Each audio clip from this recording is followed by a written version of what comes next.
الرواد. المنصورة يعني أم كلثوم، يعني رياض السنباطي. الدقهلية يعني يحيى الفخراني.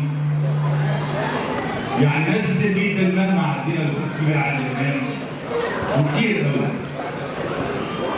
واسمحوا لي إني في البداية ألقي تحية لروح أحد عباقرة فن الكتابة في المنصورة اللي فقدناه منذ شهور قليلة، والذي كان أحد عباقرة الدراما العربية، أسامة نور الدين.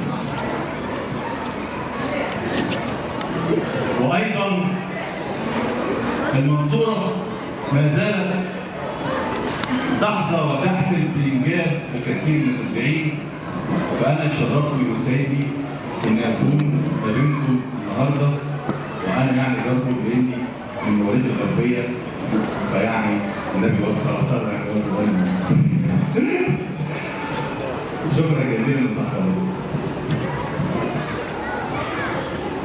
هنبدأ الآن بعرض أول فيلم فنان خالد عبد السلام.